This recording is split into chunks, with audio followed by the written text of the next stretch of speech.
राज्य के अंदर एक दिन काले बादल जैसा सन्नाटा फैला, जो किसी घातक घटना का संकेत था। यह कहानी उस दिन की है जब राजकुमारी सनप्रभा का विवाह तय हुआ था। सनप्रभा, जो अपनी सुंदरता, ज्ञान और साहस के लिए प्रसिद्ध थी, राजकुमार को अरुण के साथ विवाह करने के लिए चुना गया था। उसका विवाह समारोह न केवल राज्य में बल्कि आसपास के राज्यों में भी एक भव्य आयोजन के रूप में मनाया जा रहा था। हालांकि इस खुशी के अवसर पर कुछ अप्रत्याशित घटित होने वाला था। राज्य के शाही महल में हर कोई खुश था, लेकिन भीतर ही भीतर एक गहरी साजिश तैयार हो रही थी। एक दानव, जिसका नाम कालरा था, जो वर्षों से किसी अवसर का इंतजार कर रहा था, ने इस अवसर को अपने कब्जे में लेने का निर्णय लिया। राजकुमारी सनप्रभा की शादी में सारे राजकीय रिवाजों का पालन किया जा रहा था।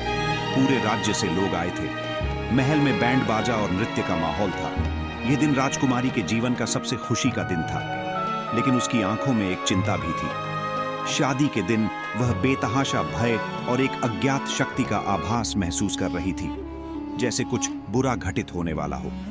राजकुमारी का दिल अपने राज्य की शांति और सौहार्द की खातिर शांत था, लेकिन एक गहरी आंतरिक असमंजस उसे परेशान कर रही थी।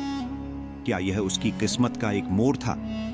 क्या उसके विवाह के साथ राज्य की खुशियां समाप्त हो जाएंगी? जैसे ही राजकुमारी सनप्रभा का विवाह संपन्न होने वाला था, अचानक से महल के बाहर एक भयंकर तूफान आ गया। चारों ओर से हवा तेज हो गई, बादल घने हो गए और अंधेरा फैलने लगा।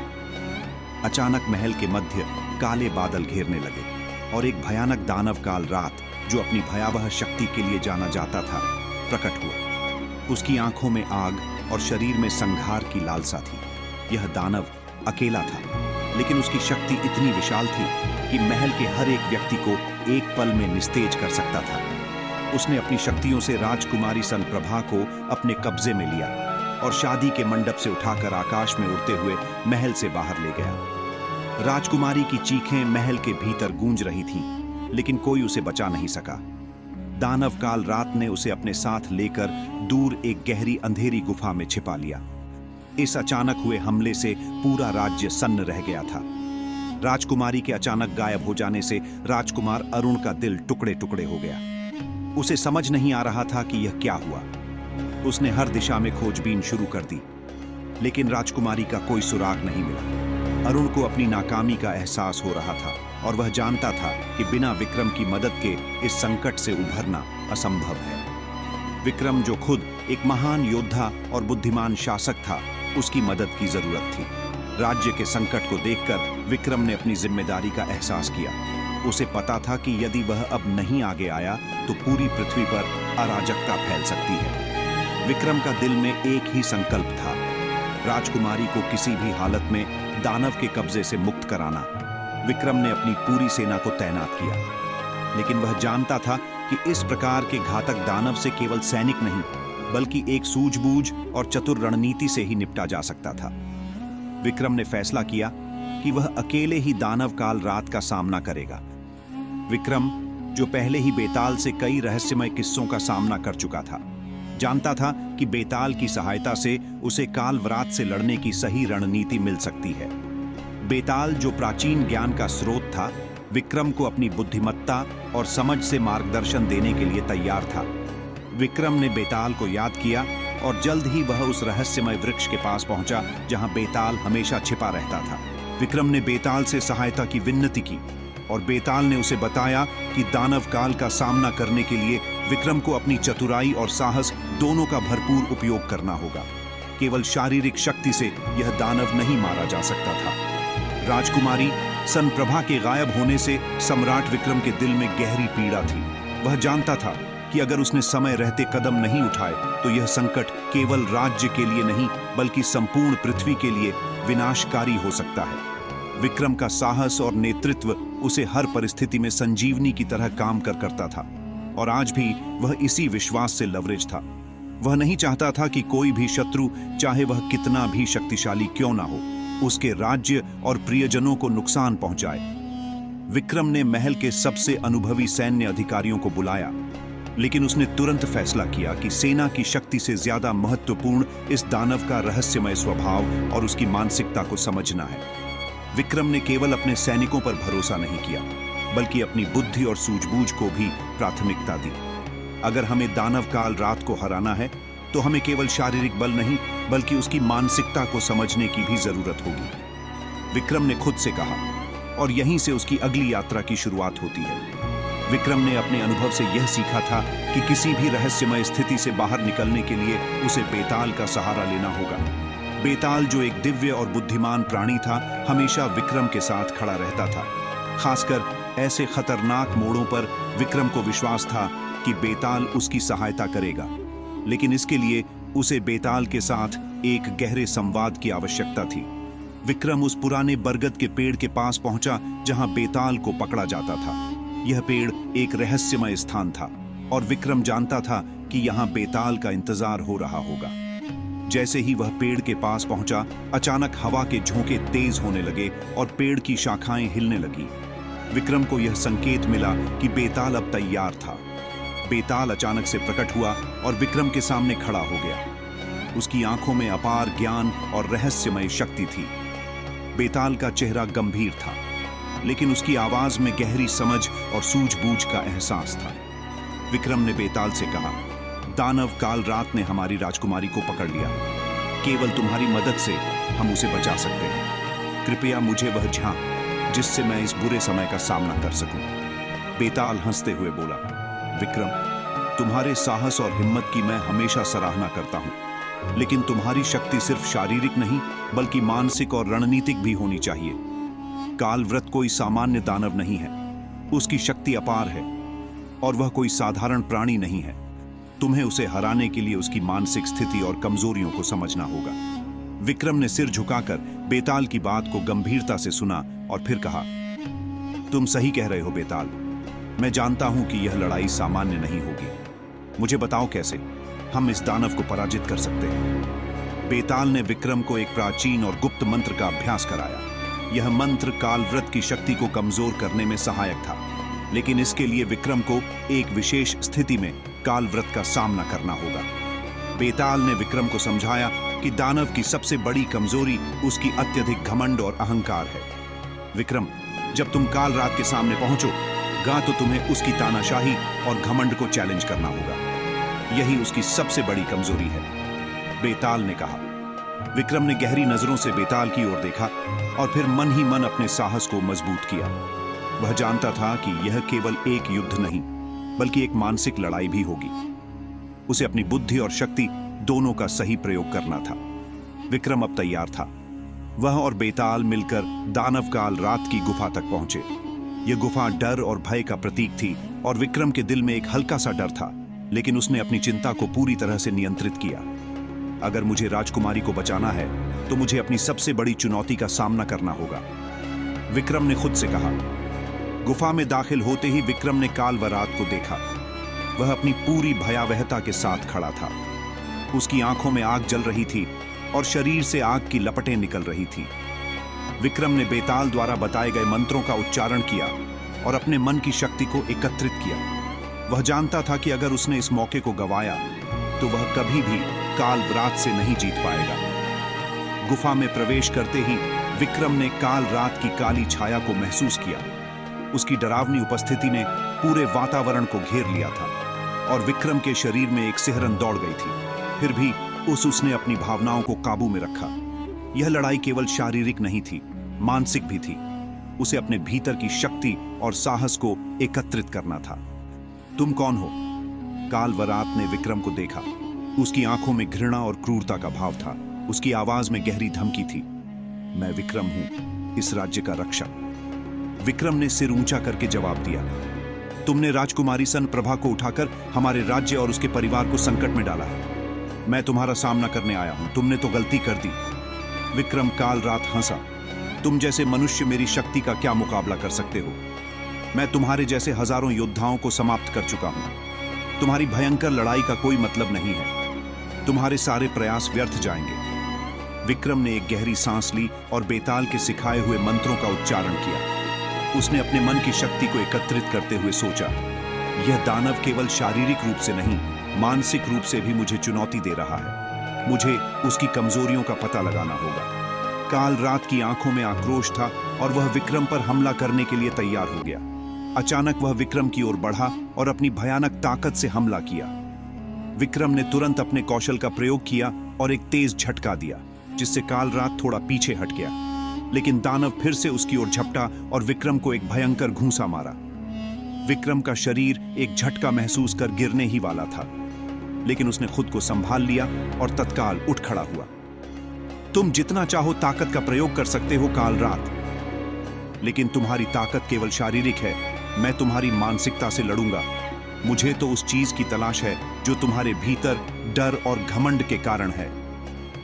विक्रम ने ठान लिया कि वह कालव्रत को केवल शारीरिक युद्ध से नहीं, बल्कि उसके मन की कमजोरियों से हराएगा।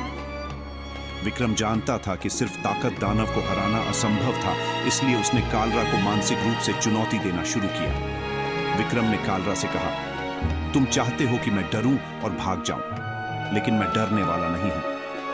तुम जितना चाहे अपनी ताकत का इस्तेमाल करो, मगर तुम हमेशा अकेले रहोगे। तुम्हारी अकेली ताकत कभी तुम्हें शांति नहीं दे पाएगी। कालरात की आंखों में गुस्सा और घृणा और गहरी हो गई। उसने विक्रम को चुनौती दी, क्या तुम जानते हो कि मैं इस दुनिया का सबसे ताकतवर दानव हूं? मुझे कुछ भी छीनने से रोकने का कोई तरीका नहीं है। मुझे कोई हरा नहीं सकता। विक्रम ने उत्तर दिया, तुम अपनी ताकत पर घमंड करते हो, लेकिन यह तुमने भूल किया कि तुम्हारी शक्ति तुम्हारे भीतर से नहीं, बल्कि तुम्हारे घमंड और अहंकार से उत्पन्न होती है। तुम्हारा अहंकार ही तुम्हारी सबसे बड़ी कमजोरी है। इन शब्दों ने कालांतर को हिलाकर रख दिया। वह अब विक्रम से सचमुच डरने लगा था, क्योंकि विक्रम ने उसकी सबसे बड़ी कमजोरी को पहचान लिया था। विक्रम ने मानसिक रणनीतियों के साथ उसे हराने का पहला कदम उठाया। एक पल के लिए कालरात की आंखों में डर और आत्मग्लानि का हल्का सा आभास हुआ। उसने विक्रम को घूरते हुए कहा, तुम मेरी कमजोरी को पहचानने में सफल हो गए हो, लेकिन तुम ये भूल गए हो कि घमंड और अहंकार मेरी शक्ति का हिस्सा है। मैं तुमसे लड़ने के लिए तैयार हूं। विक्रम ने उसकी प्रतिक्रिया को शांत और आत्मविश्वास से लिया। उसने फिर से बेताल द्वारा सिखाए गए मंत्रों का उच्चारण किया और एक गहरी आंतरिक शक्ति महसूस की। उसकी सोच अब पूरी तरह से स्पष्ट थी और उसने जाना कि कालरात को केवल शक्ति से नहीं, बल्कि उसकी आंतरिक मानसिक स्थिति से हराना है। तुम्हारे घमंड को तुम खुद ही खत्म करोगे। कालरात मैं तुम्हें यह सिखा दूंगा कि असली शक्ति तुम्हारी आंतरिक शांति और नकारात्मकता से ऊपर है। विक्रम ने अपने कदम और मजबूत किए। विक्रम और कालब के बीच युद्ध और मानसिक लड़ाई अब अपने चरम पर थी। अब विक्रम को पूरी तरह से अपनी रणनीति और मानसिक शक्ति का उपयोग करना था। क्या विक्रम अपनी सूझबूझ और साहस के बल पर कालव्रत को हरा पाएगा? विक्रम और कालव्रत के बीच अब सिर्फ एक भयंकर शारीरिक संघर्ष नहीं रह गया था। अब यह लड़ाई मानसिक, शारीरिक और भावनात्मक संघर्ष का संगम बन चुकी थी। विक्रम ने महसूस किया कि उसे कालव्रत की शक्ति को नहीं, बल्कि उसकी मानसिक स्थिति को पूरी तरह से समझना होगा। कालरात अब विक्रम के सामने खड़ा था, अपनी पूरी शक्ति से ललकाते हुए। लेकिन विक्रम ने एक गहरी सांस ली और अपने मन को पूरी तरह शांत किया। उसकी आंखों में दृढ़ता और आत्मविश्वास था। उसकी सोच स्पष्ट थी और वह जानता था कि इस लड़ाई में अगर वह सिर्फ अपनी शक्ति पर भरोसा करेगा तो वह हार जाएगा। उसे उस दानव के मानसिक झंझावात को पार करना था। तुम क्या समझते हो? विक्रम कालव्रत ने गुस्से में आकर कहा, तुम मुझे अपनी सोच से नहीं हरा सकते। मैं तुम्हारी सारी उम्मीदों को नष्ट कर दूंगा। मैं तुमसे शारीरिक रूप से ताकतवर हूं, तुम केवल अपनी शक्ति पर विश्वास करते हो। विक्रम ने शांत स्वर में कहा, लेकिन ताकत सिर्फ शरीर में नहीं, दिमाग में भी होती है, और तुमने अपनी मानसिक शक्ति को कभी सही दिशा में नहीं लगाया। विक्रम ने अपनी पूरी शक्ति को केंद्रित करते हुए कहा, तुमने जो गलती की है वह यह है कि तुमने कभी अपने भीतर की कमजोरी को नहीं पहचाना। मैं तुम्हें वह दिखा सकता हूं। कालरात ने विक्रम की बातों को नकारते हुए एक भयंकर शोर मचाया और विक्रम की ओर बढ़ा। लेकिन विक्रम ने अपने पूरे शरीर में संकल्प और साहस भरते हुए अपनी पूरी ताकत से दानव की ओर बढ़ते हुए कहा, तुम्हारी शक्तियां अब तुम्हारे लिए फंसी हुई हैं। कालव्रत, तुम्हारा अहंकार ही तुम्हारी हार का कारण बनेगा। तुमसे जो कुछ भी छिन जाएगा वह तुम्हारे भीतर की नफरत और घमंड की वजह से होगा। कालव्रत ने विक्रम की ओर अपना पूरा ध्यान केंद्रित किया और हमला कर दिया। विक्रम ने अपने कदमों को मजबूत करते हुए हमला झेला, लेकिन विक्रम के अंदर एक ऐसी शक्ति जागी जो उसे अजय बना देती थी। उसकी आंखों में एक विश्वास था कि वह इस लड़ाई में केवल अपनी शारीरिक शक्ति से नहीं, बल्कि अपनी मानसिक ताकत से भी विजय प्राप्त करेगा। तुम्हारी शक्ति तुम्हारी मानसिकता से कमजोर है। विक्रम ने एक पल को कालव्रात के चेहरे पर उसकी चिंता और अविश्वास देखा।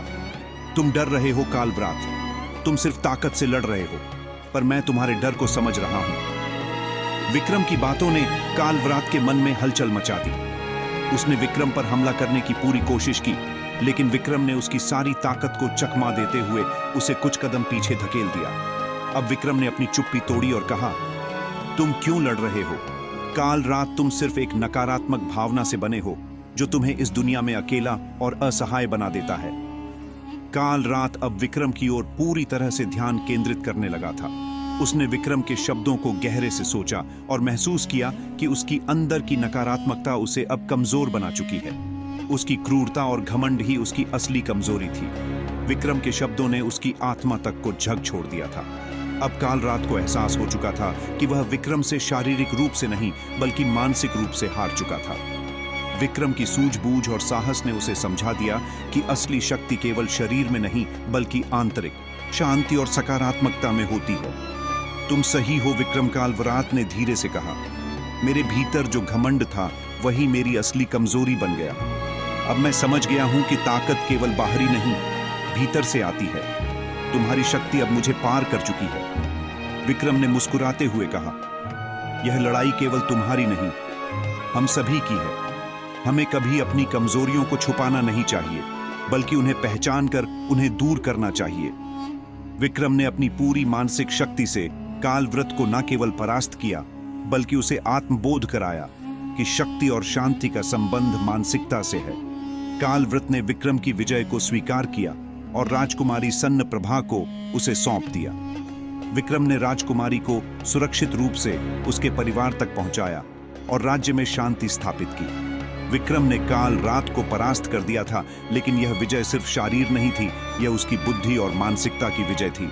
विक्रम ने कालव्रात को यह समझाया था कि शक्ति सिर्फ बाहरी रूप में नहीं बल्कि मानसिक बल में भी होती है। जैसे ही विक्रम ने कालव्रात से जीत हासिल की, एक अजीब शांति का माहौल बन गया। कालव्रात ने अपनी हार को स्वीकार किया, लेकिन वह अभी भी मानसिक रूप से झंझर था। उसके दिल में विक्रम की बातें गूंज रही थी, जिनमें उसने उसे अपनी असल कमजोरी को पहचानने की बात कही थी। विक्रम ने देखा कि कालव्रत का अहंकार अब धीरे धीरे टूट रहा था और वह अपनी गलतियों को समझने लगा था। विक्रम, तुम सही थे।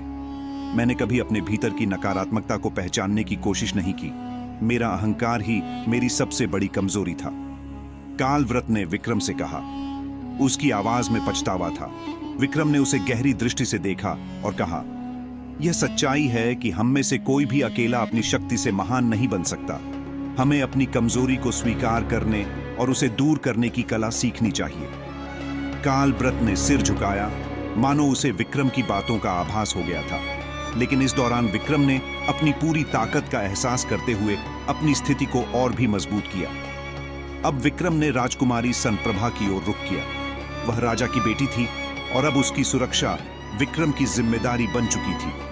विक्रम ने संकल्प लिया कि वह राजकुमारी को हर हाल में सुरक्षित घर पहुंचाएगा और राज्य में शांति स्थापित करेगा। राजकुमारी इस प्रभा ने विक्रम की ओर देखा और उसके अंदर एक अजीब सा सम्मान और विश्वास जागा। उसे महसूस हुआ कि विक्रम की शक्ति केवल बाहरी नहीं थी, उसकी ताकत उसकी मानसिक दृढ़ता और निष्ठा में थी। वह जानती थी कि अब वह सुरक्षित है, क्योंकि विक्रम ने उसे अपनी शरण में लिया था। विक्रम ने कहा, राजकुमारी, अब आप सुरक्षित हैं। मैं आपको आपके राज्य वापस पहुंचाऊंगा और यहां जो हुआ वह कभी नहीं दोहराया जाएगा। राजकुमारी ने उसके शब्दों को सुना और उसकी आंखों में विश्वास की चमक दिखाई। आपकी इस बहादुरी के लिए मैं हमेशा आभारी रहूंगी। विक्रम, आपने मेरी जान की कीमत समझी और मेरे राज्य को बचाने का संकल्प लिया। विक्रम ने एक मुस्कान के साथ कहा, यह मेरी जिम्मेदारी है। आप मुझे एक राजा की तरह नहीं, एक सच्चे मित्र की तरह मान सकती हैं। विक्रम ने राजकुमारी सन्नप्रभा को अपने साथ लिया और वापस लौटने का मार्ग तय किया। रास्ते में विक्रम और राजकुमारी के बीच गहरी बातचीत हुई। राजकुमारी ने विक्रम से पूछा, आपने जो किया वह इतना अद्भुत था। क्या यह सच है कि आपकी शक्ति सिर्फ शरीर में नहीं बल्कि आपकी सोच और मानसिकता में भी है? विक्रम ने उत्तर दिया, हाँ राजकुमारी, शक्ति केवल शरीर में नहीं बल्कि हमारे विचारों और आस्थाओं में भी छिपी होती है। जब हम अपने आत्मबल को पहचानते हैं तो कोई भी शक्ति हमारे सामने नहीं टिक सकती। इसी दौरान विक्रम और राजकुमारी संप्रभा के बीच कई और साक्षात्कार हुए, जिनमें विक्रम ने उसे जीवन के गहरे सिद्धांत सिखाए। राजकुमारी अब विक्रम से केवल एक योद्धा के रूप में नहीं, बल्कि एक गुरु के रूप में जुड़ी थी। जैसे जैसे यात्रा आगे बढ़ी, राजकुमारी स्प्रभा ने अपने भीतर बदलाव महसूस करना शुरू किया। विक्रम के साथ बिताए गए समय ने उसे यह सिखाया कि शक्ति सिर्फ बाहरी नहीं, बल्कि आत्मविश्वास, आस्था और सच्चाई में भी है। वह अब खुद को पहले से कहीं अधिक मजबूत महसूस करने लगी थी। राजकुमारी ने एक दिन विक्रम से कहा, विक्रम, आपने मुझे सिखाया कि असली शक्ति क्या होती है। आपने मुझे यह एहसास दिलाया कि हमारी मानसिकता और आत्मबल से हम कोई भी कठिनाई पार कर सकते हैं। अब मैं अपने राज्य में एक सशक्त और समझदार शासक बनूंगी।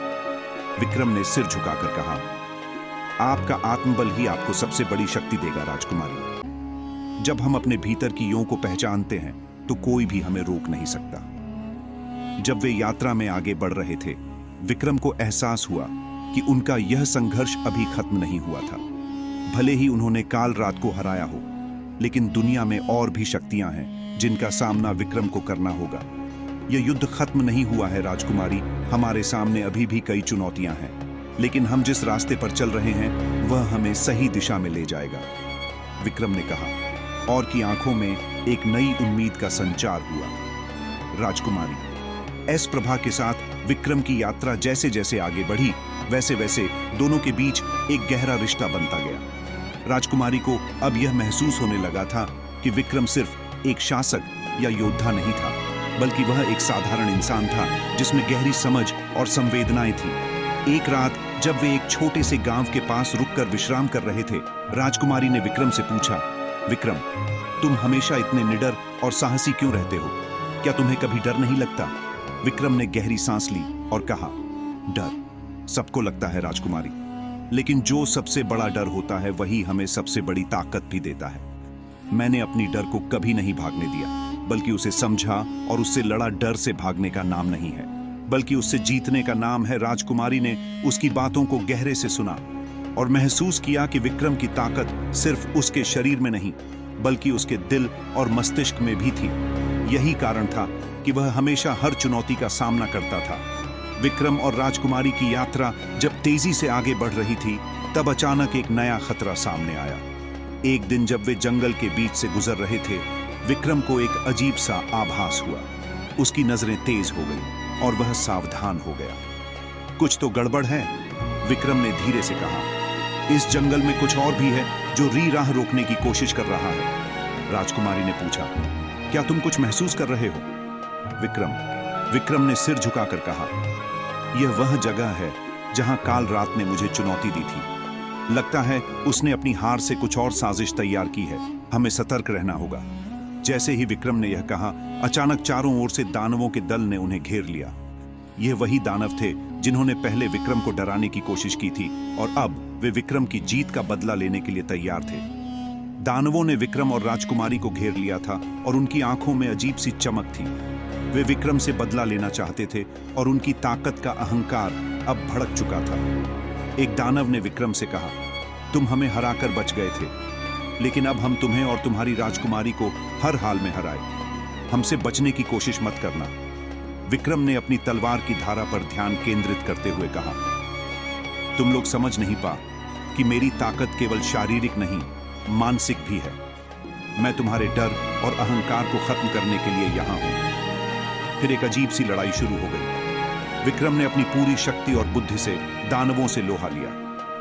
वह हर दानव को एक एक करके परास्त कर रहा था, लेकिन उसने महसूस किया कि इन दानवों के पीछे कोई बड़ी शक्ति है। विक्रम को अब यह समझने में देर नहीं लगी कि काल रात ने अपनी हार का बदला लेने के लिए इन दानवों को भेजा था। राजकुमारी संप्रभा ने विक्रम की लड़ाई को देखा और उसे एक नई उम्मीद मिली। उसने भी अपना साहस बढ़ाया और विक्रम का साथ देने का निश्चय किया। वह जानती थी कि विक्रम अकेला इस युद्ध को जीत नहीं सकता था, लेकिन यदि वे एक साथ मिलकर लड़े तो कोई भी शक्ति उनका सामना नहीं कर सकती। वह तुरंत विक्रम के पास गई और बोली, विक्रम, मुझे भी अपनी ताकत दिखाने का समय आ गया है।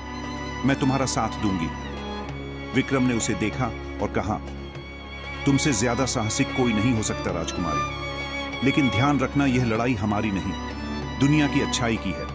फिर दोनों ने मिलकर दानवों का सामना किया और विक्रम की मानसिकता और राजकुमारी का साहस मिलकर दानवों को परास्त करने में सफल हुआ। जब विक्रम ने दानवों को हराया तो वह जानता था कि उसकी असली चुनौती अब शुरू होने वाली थी। एक अंधेरे कोने से काल रात की हंसी सुनाई दी और विक्रम को महसूस हुआ कि अब उसे अपने सबसे बड़े डर का सामना करना था। काल रात अपनी असल शक्ति के साथ सामने आने वाला था। तुमने मेरी पराजय को स्वीकार किया विक्रम, अब मैं तुम्हें एक और चुनौती दूंगा। काल रात की आवाज गूंज रही थी। विक्रम ने अपनी पूरी ताकत जुटा हुए कहा, अगर तुम समझते हो कि इस बार तुम्हारा अहंकार मुझे हरा सकेगा तो तुम गलत हो। मैं तुम्हें हरा कर ही रहूंगा, क्योंकि मुझे अपनी आत्मा की ताकत पर विश्वास है। नवों को हराकर विक्रम और राजकुमारी प्रभा ने सोचा कि वे अब अपने मिशन में सफलता के करीब पहुंच चुके हैं। लेकिन जैसे ही उन्होंने जंगल की गहरी घाटी पार की, एक और भयावह दृश्य सामने आया। काल रात की गहरी आवाज सुनाई दी और विक्रम ने महसूस किया कि यह उनकी यात्रा का सबसे कठिन चरण होने वाला था। विक्रम ने तलवार को कसते हुए कहा, आज इस रात का अंत होगा। काल रात राजकुमारी सन्न प्रभा ने उसकी बातों को सुना और बोली, विक्रम, तुम्हें डरने की जरूरत नहीं है, हम साथ हैं और जब तक हम एक दूसरे का साथ देंगे कोई भी शक्ति हमें हरा नहीं सकती। विक्रम ने राजकुमारी की बातें सुनी और उसकी आंखों में एक नई उम्मीद जल उठी। वह जानता था कि यह अकेला युद्ध नहीं था, यह एक ऐसा युद्ध था जो न सिर्फ उसकी व्यक्तिगत लड़ाई थी, बल्कि यह पूरे समाज सत्य और अच्छाई की जीत के लिए था। फिर अचानक एक अंधेरे कोने से काल रात की आवाज गूंज उठी, तुमने मेरा सामना किया विक्रम, और अब तुम्हें मेरी असली शक्ति का एहसास होगा। अचानक एक धुआं छाया और विक्रम और राजकुमारी ने देखा कि काल रात अब पूरी तरह से प्रकट हो चुका था। उसका रूप इतना भयावह था कि उसकी मौजूदगी से ही हवा में सिहरन आ गई थी। विक्रम ने उसे देखा और कहा, तुम्हारी भयंकर का मुझे नहीं डरा सकती। मैं सिर्फ एक राजा नहीं, एक योद्धा हूं। तुम मेरी आत्मा की शक्ति से कभी जीत नहीं सकते। कालरा हंसी के साथ बोला, तुम कि ना भी साहस दिखाओ विक्रम, मेरी शक्ति को पराजित करने की तुम्हारी कोई भी कोशिश व्यर्थ होगी। अब दोनों के बीच एक ऐसा संघर्ष शुरू हुआ जिसे देखना बहुत ही भयावह था। कालव्रत ने अपनी पूरी शक्ति का इस्तेमाल किया, लेकिन विक्रम ने अपने साहस और आत्मबल से हर बार उसका सामना किया। राजकुमारी सन्न प्रभा ने महसूस किया कि विक्रम अकेले इस ताकतवर शत्रु से लड़ नहीं सकता। उसने विक्रम की मदद करने का निश्चय किया और अपने जादुई ज्ञान का इस्तेमाल करते हुए कालव्रात की कमजोरियों को जानने की कोशिश की। राजकुमारी ने विक्रम से कहा, विक्रम, तुम पहले ही बहुत कुछ सह चुके हो, लेकिन अब हमें एक साथ मिलकर काम करना होगा। मैं तुम्हारी मदद करूंगी ताकि कालरात की असली शक्ति का मुकाबला कर सके। विक्रम ने उसकी बात मानी और दोनों ने मिलकर कालरात के कमजोर हिस्से पर हमला करना शुरू किया। अब विक्रम और राजकुमारी का साहस और एकजुटता कालरात की शक्ति को तोड़ने में कामयाब हो रही थी। धीरे धीरे कालरात की शक्ति कमजोर होने लगी और वह समझ गया कि विक्रम और राजकुमारी का संकल्प बहुत मजबूत था। जैसे जैसे वह कमजोर होता गया, उसकी आवाज भी धीमी होती गई। आखिरकार विक्रम ने अपनी तलवार को उठाया और कहा, अब तुम हार चुके हो कालरात, तुम्हारी सभी साजिशें अब खत्म हो चुकी हैं। तुमने जो किया उसकी सजा अब तुम्हें मिलेगी। विक्रम ने एक अंतिम प्रहार किया और कालव्रत को पराजित कर दिया। जैसे ही कालव्रत गिरा, उसका रूप धीरे धीरे धुंधला हो गया और वह अस्तित्व से मिट गया। राजकुमारी सन प्रभा ने विक्रम की ओर देखा और कहा, तुमने इसे कर दिखाया विक्रम, अब हम इस धरणी पर अंधकार को समाप्त कर सकते हैं और उजाले की ओर बढ़ सकते हैं। विक्रम ने मुस्कुराते हुए कहा, हमारे भीतर जो शक्ति है वही हमें अंधकार से प्रकाश की ओर ले जाती है। जब हम सही रास्ते पर होते हैं तो कोई भी शक्ति हमारी राह में नहीं आ सकती। इस विजय के साथ विक्रम और राजकुमारी सन प्रभा ने अंधकार से उजाले की ओर कदम बढ़ाया। उन्होंने तय किया कि अब उनका उद्देश्य सिर्फ अपनी पूरी दुनिया को शांति और सुख शांति से भरना होगा। तो दोस्तों, विक्रम बेताल की यह रहस्यमय और रोमांचक कहानी अब खत्म होती है, लेकिन इसके साथ ही एक नई शुरुआत होती है। इस कहानी ने हमें यह सिखाया कि जब हम सच्चे विश्वास और साहस के साथ अपने रास्ते पर चलते हैं तो कोई भी चुनौती हमें डिगा नहीं सकती। विक्रम की तरह हमें भी अपने भीतर की शक्ति को पहचानना चाहिए और जीवन के हर संघर्ष का सामना करना चाहिए। अगर आपको यह कहानी पसंद आई हो और आप और भी रोमांचक, प्रेरणादायक और ऐतिहासिक कहानियां सुनना चाहते हैं तो हमारे चैनल यूट्यूब आई स्टोरीज को सब्सक्राइब करें। हमारे चैनल पर आपको मिलेंगी ऐसी अनगिनत कहानियां जो न केवल आपको मनोरंजन प्रदान करेंगी बल्कि जीवन को जीने का सही रास्ता भी दिखाएंगी। तो देर मत कीजिए, अभी सब्सक्राइब करें और बेल आइकन दबाना ना भूलें ताकि आपको हमारे हर नए वीडियो की सूचना मिल सके। आपका साथ हमारे लिए अमूल्य है। साथ चले इस अद्भुत यात्रा पर जहां हम साथ में पुरानी कहानियां फिर से जीवित करेंगे। पौराणिक इतिहास जहां हर कहानी है एक अनकहा सच। अब जुड़े हमारे साथ और अपना ज्ञान वर्धन करें।